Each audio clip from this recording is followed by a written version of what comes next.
Kejaksaan Agung ini belum mengantongi bukti terkait transferan dana yang mengalir ke Tom Lembong, tapi nyatanya ini Tom Lembong udah ditahan dan ditetapkan sebagai tersangka. Ditahan kalau nggak kurang lebih ini 7 hari ke depan ya, kemarin saat penangkapan seperti itu. Jadi banyak nih diberitakan di media-media mainstream gitu kan. Kejagung belum bisa pastikan ada fee mengalir ke Tom Lembong. Tom Lembong jadi tersangka korupsi pengamat. Terus Kejagung belum kantongi bukti aliran dana ke Tom Lembong.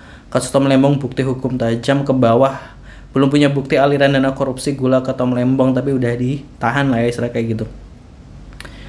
Tuh, gitulah.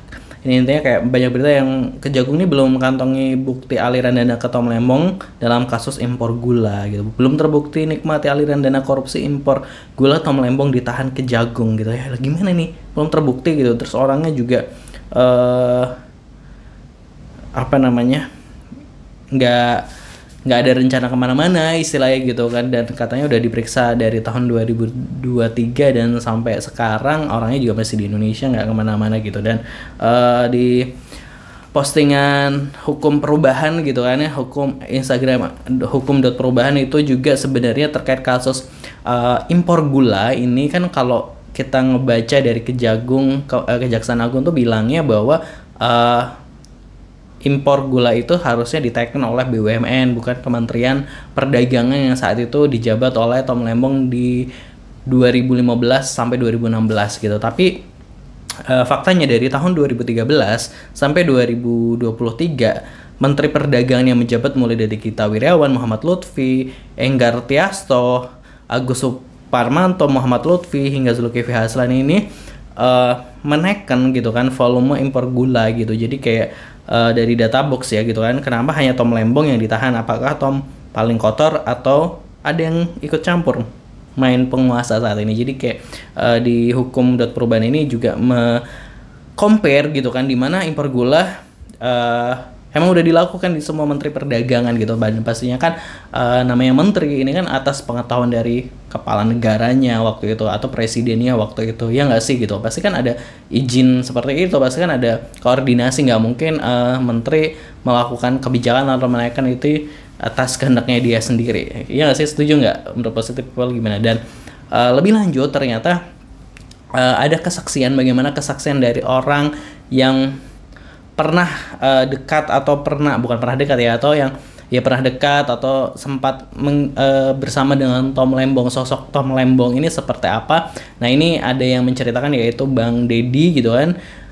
Seperti apa ceritanya yang dia share di laman Instagramnya. Sebenarnya gue juga sempat ngebaca dari Dinopati Jalal terkait sosok Tom Lembong seperti apa, tapi kali ini kita mau ngedengerin atau sudut pandang sosok Tom Lembong dari seorang Deddy. Jangan lupa subscribe Aksa Nation. Ya, kita akan melihat dari laman Instagram Deddy Kussumawijaya seperti apa sosok Tom Lembong di matanya positive people. Langsung aja. Saat berkenalan dengan Pak Tom pertama kali, waktu itu beliau kepala BKPM, saat bertukar nomor dan lalu mengirim teks panjang tentang kehormatan bisa berinteraksi dengan idola sejak lama. Tom membalas, dia bilang, "You remind me with myself when I was way younger in BPPN. Keep the spirit on." Tom mungkin satu dari sedikit orang paling privilege, lahir dari old money. Old money itu keluarga yang udah kaya banget, udah kaya raya ya. Keluarganya punya rumah sakit besar, perusahaan farmasi, dan lain-lain yang bukan bisnis kontentius seperti tambang. Dia SMA di Amerika, kuliah di Harvard, istri dan anaknya tinggal di Singapura sejak kecil. Tom lalu memutuskan pulang meninggalkan karir di Wall Street untuk bekerja di BPPN. Setelah itu dia bangun karir bisnis yang besar sebelum menerima tawaran di kabinet dan kemudian ikut dalam perjuangan politik kemudian. Tom orang paling hati-hati yang pernah saya temui. Kalau naik mobil di Jakarta, di bangku belakang dia pakai seat belt. Perusahaannya didaftarkan di Singapura agar pelaporan keuangannya rumit sehingga dipastikan aman.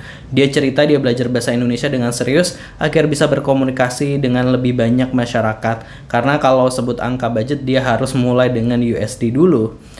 Tom tahu anak muda butuh exposure. Saat kami ke DC, Washington DC ya mungkin maksudnya ini, dia ajak saya meeting di Kemenlo Amerika, dan karena saya malu-malu ambil foto, dia selfie pakai HP-nya dan kirim ke saya. Saat saya diajak reception dengan dubes-dubes Uni Eropa, dia tiba-tiba berdiri dan foto-foto rupanya untuk kirimkan foto ke saya yang sangat excited dan nervous juga dan nggak berani curi-curi foto. Saat kampanye dia pasrah, saat diminta macam-macam, datang ke pesantren, tampil di Desak Anies, hampir semua kota di Indonesia yang dia datangi, baru ditadangi pertama kali. Pengetahuan lokalnya ini kalah jauh dengan jejaring internasionalnya.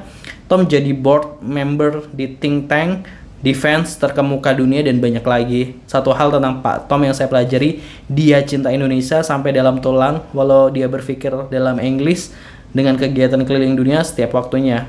Semoga Tuhan sungguh punya rencana indah kelak. Memang tak mudah mendayung perahu di tengah cuaca yang penuh badai. Kadang kita memang di titik dimana hanya Tuhan yang bisa jadi hakim yang adil. Wow. Ini kata-kata terakhir tuh kayak dalam banget nih, jelek banget nih. Kadang kita memang di titik dimana hanya Tuhan yang bisa jadi hakim yang adil. Itu kesaksian dari Deddy Kusuma Wijaya ya kalau terkait perjumpaannya dengan Tom Lembong. Bagaimana kok respon dari netizen, seperti apa? Tombol percaya, Tom bersih, kuat Pak Tom Lembong, keluarga I still have my trust in you Pak. Keren ya, orang-orang di sekeliling Pak Tom benar-benar memberi kesaksian yang positif rata-rata.